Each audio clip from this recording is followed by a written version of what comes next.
Conditioning, operant conditioning, which is punishment and reward. Observational learning, just watching somebody else do something appropriately. All of that is kind of used in behavioral therapy. So counter conditioning, you have a new response to a old problem. So you acted a certain way because something happened in the environment, right? A stimulus. And it was the wrong way to act, and you knew that, so you go and you try to get this therapy, and they use behavioral therapy, and then they teach you a new way to respond to that certain stimulus. That's classical conditioning. It's easy. Unbelievable, the apathy in this place. You're right. Systematic desensitization, that is exactly what you think it is as well. Systematically desensitizing you to something you're scared of. I always think about the dentist here because people are scared of the dentist. So what do? You drive by when it's closed. You drive by when it's open. You walk up to the door and you knock on the door and run away. Do that to the dentist. If you're scared of the dentist, please doorbell ditch them. Ding dong ditch them. Okay? Do it. But yeah, that's pretty much, that's simple to understand, I think. Here's the exact example that I'm talking about. And then we have aversive conditioning. If you remember in our learning unit, we talked about taste aversion, which is you ate Taco Bell and then you threw up. So you don't eat Taco Bell anymore.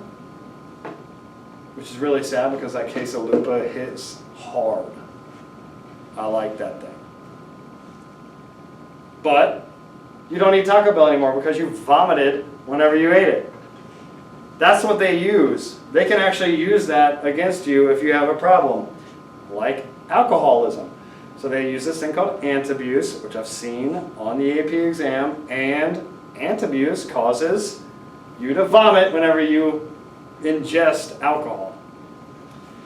You imagine that you're on antabuse, and all you want to do is have fresh breath, so you want to get some mouthwash, and you're like, oh God, and then boom, you vomit. That's sad. Shaping. I'm going to give you a reward for everything close to what I want you to do. I want you to go down a slide, but you're scared, so I sit you on the bottom of the slide and I give you a reward. Boom. Get on the ladder, here's another reward. Approximate, successful behaviors are rewarded to end up getting you to the actual behavior that you need. Okay? Token economy, I hope you understand that. It's AA and NA, Narcotics Anonymous, and they're pretty much saying if you are sober for 1 week, 1 month, 3 months, 6 months, a year, 5 years, whatever it is, you get a token. And this works. It's amazing that it works. Okay? There's psychodynamic and humanistic therapies all in one place, and behavioral therapy. Now let's talk about cognitive therapies. So when we talk about cognitive therapies, we are trying to change the way that you think, your mental processes.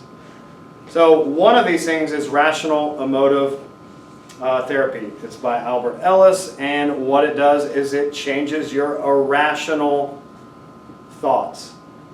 Okay? Easy to remember because it has rational in it. Right? So we want to, have rational thoughts, not irrational thoughts.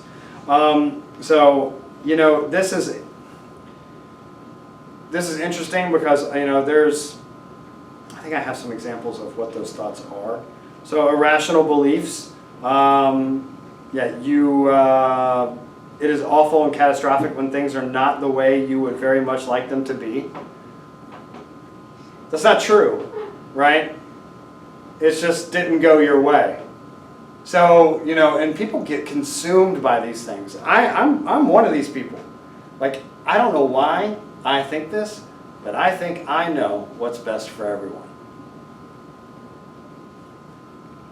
I do. And it comes out in weird ways. And like sometimes, in my relationship with my wife, or my kids, or my coworkers, or my friends, and it comes out in weird ways, and I just I get these blinders on, and I'm like, no, no, no, this is the way we should do it, this is the way we should do it, this is the way you should do it, you know, and all of a sudden I'm like locked in this weird thing, and I can't see outside other alternatives to the situation. That's really something that I struggle with.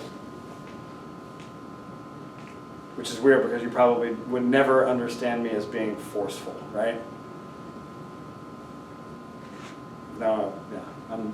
I don't think I come across that way in school, but like in my own interpersonal relationships I do, which is not good. I think cognitive therapy, this isn't irrational beliefs, okay? It is unrealistic beliefs, like things that just don't make sense.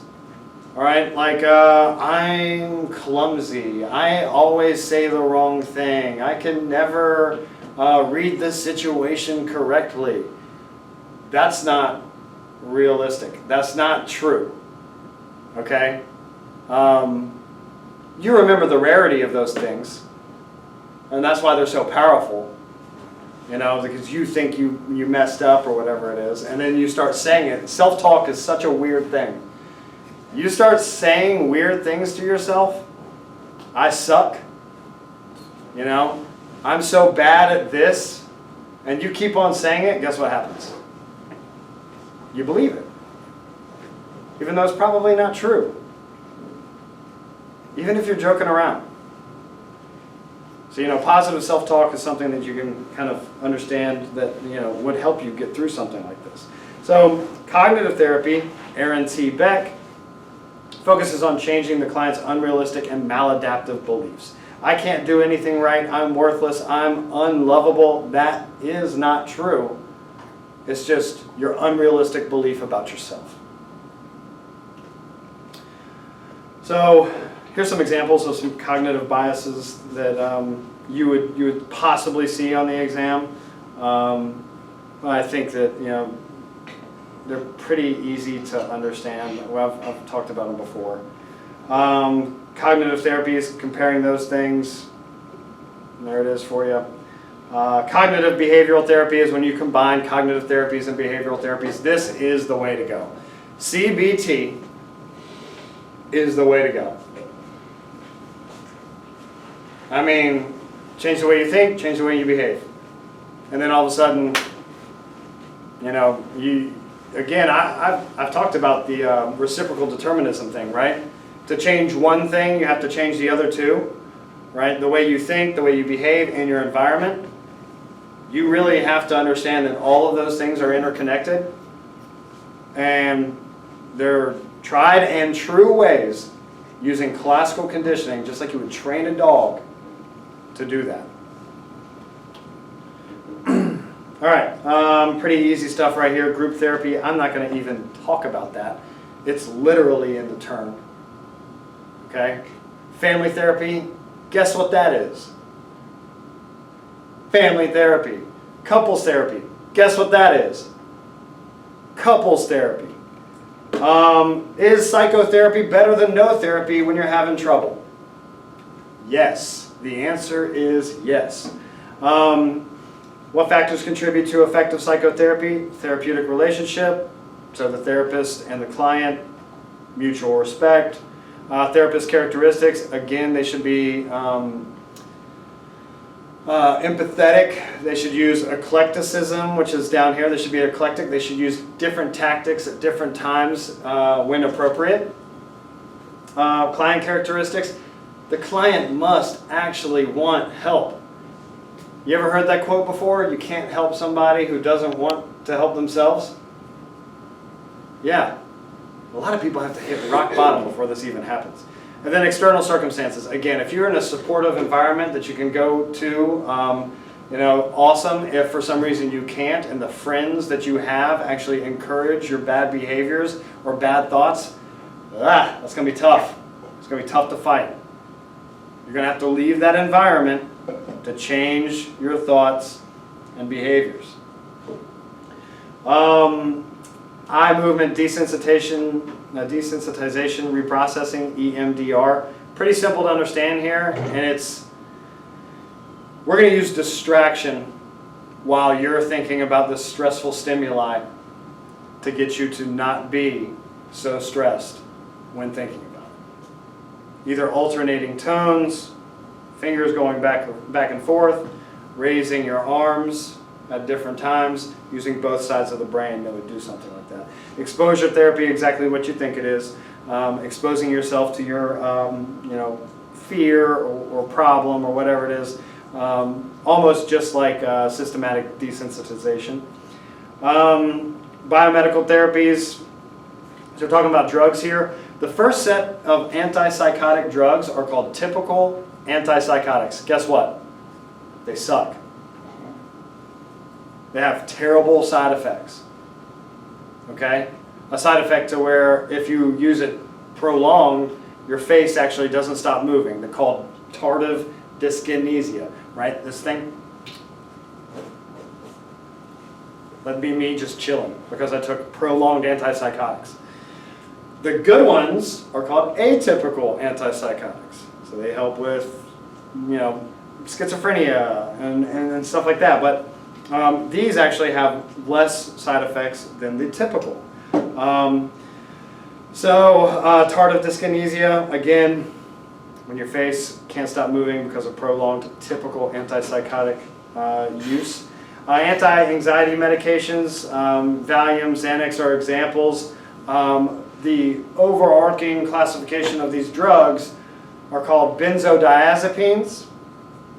When abused and coupled with alcohol, it can actually depress your respiratory system so much to where you stop breathing. Ask Marilyn Monroe. Okay? And then the lower version of a benzodiazepine is actually called a tranquilizer, and that's actually what Xanax and Valium are. Then there's another type of drug called Buzzpar.